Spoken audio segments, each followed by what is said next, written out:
Hello, this is Rick Mascaro, Executive Director at Lakeshore Center for the Arts in Westfield, New York. Welcome to our Reader's Theater presentations of the 20 semifinal plays of our Juicebox One-Act Play Competition.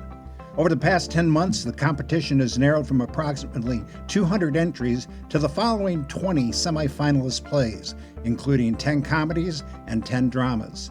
Each of these plays are being performed by the Lakeshore Center for the Arts Reader's Theater Ensemble. We hope you enjoy the presentations, and we invite your feedback. Residual Damage by playwright Michael Oakes. Thomas is doing some warm-up stretches before the fight. The stage is bare, except for one stool in the corner of the ring. He steps into the ring and throws a shadow boxing combination. People think boxing is all about power. Tyson, Frazier, Fury, all could put your lights out with one punch. But that's not what makes a boxer great. No. What makes a boxer great is the long game. Quick jabs and touches, subtle strikes, delivering damage over time, and more importantly, the ability to take damage, 15-round toughness. Because sure, that one punch power could get you, but the real killer is the residual damage, the damage that sticks around. The damage you try not to forget about. The damage from that jab in the first round you don't even think about until the fifth. The damage from the uppercut you thought you mostly blocked until you feel the muscles in your jaw get looser and looser. The damage you can't forget no matter what. The damage you never feel coming until it rushes back up at you. The damage you thought you shrugged off is the damage that will knock you out.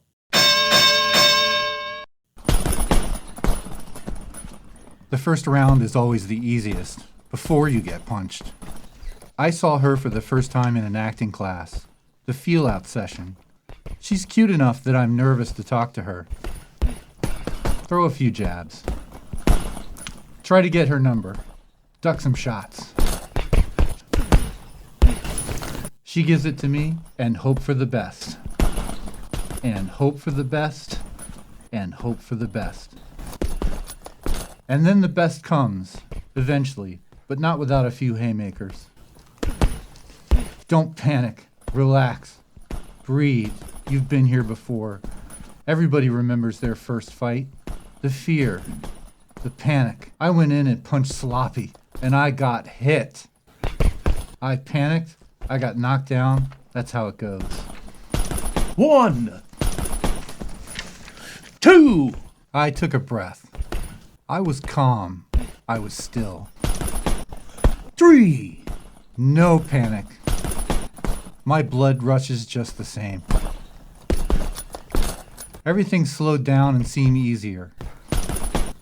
All it took was that one moment, that one breath, that one hope.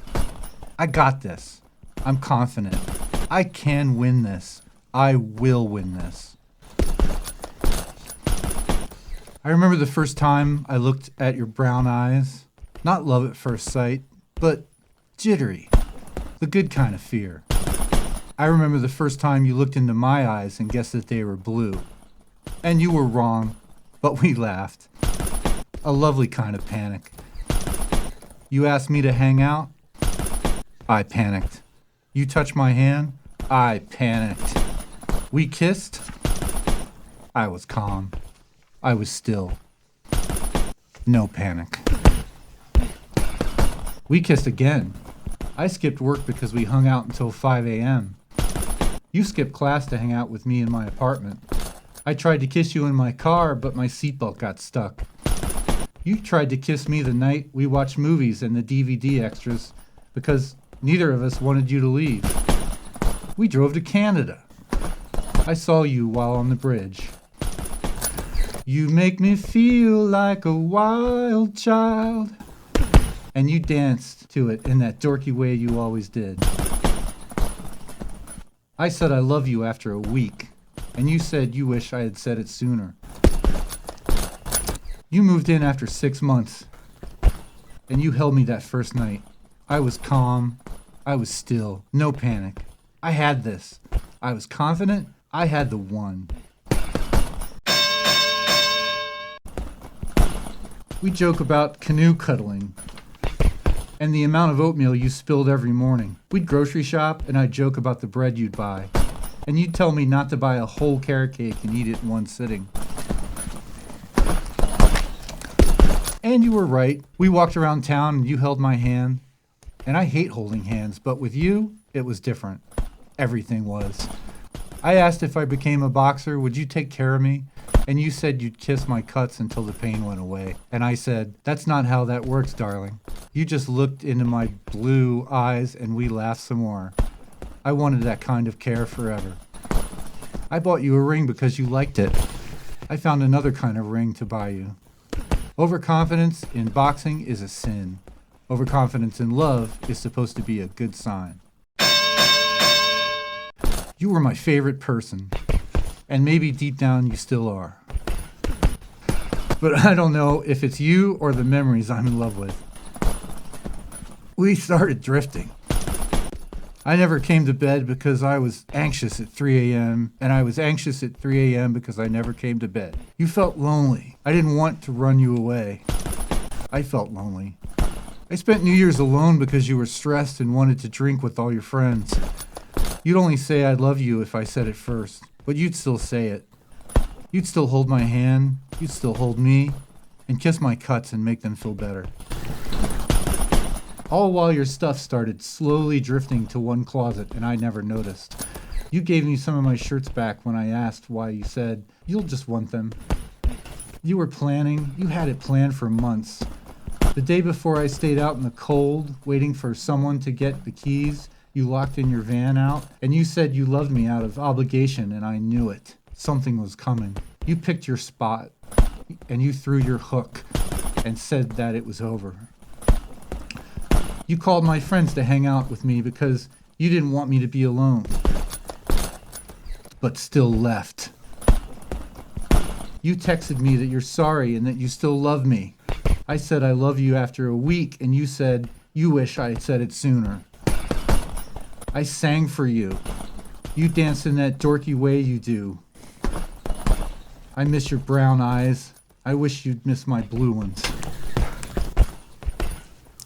I wish the way you'd call me dork and darling and love. I miss thinking you were the one. I miss you, okay? And I hate admitting that. I hate how you have an effect on me after this long. I hate that I think about you when I'm anxious at 3 a.m. and sleeping in the same bed I never came to. 1. I hate that you probably hate me. And I hate that I wasn't the one you said yes to marrying. 2. And I hate that you have a ring on your finger while I'm here on the floor. 3. And I'm going to stay here on the floor. People always say, it's not how many times you get knocked down, it's how many times you get up. But the implication underneath is always that you have to get up quickly, because getting up slowly means you're weak. But I'm not fucking weak because I'm not up already. 4. I let the damage get to me. I never took the time to recover. And the more I pretend to recover, the more I'll end up back here bleeding on the floor. 5. The more I'll end up crying because of a memory I thought I forgot, but really want to keep forever. 6. I'm going to look my friends and coaches in the eyes having to say I lost, but I know I won today because I acknowledged it. I understand what happens for the very first time. 7. I stopped fighting when I needed to stop fighting. That's something I never thought would happen. 8. I never thought I'd stop fighting. I just thought that this is how it always had to be. The fear, the panic, but it's all about knowing when to take your shot. 9. Knowing what fights to take.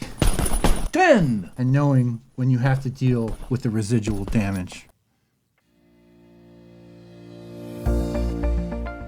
This has been a Reader's Theater production at Lakeshore Center for the Arts in Westfield, New York, as part of our one-act play competition.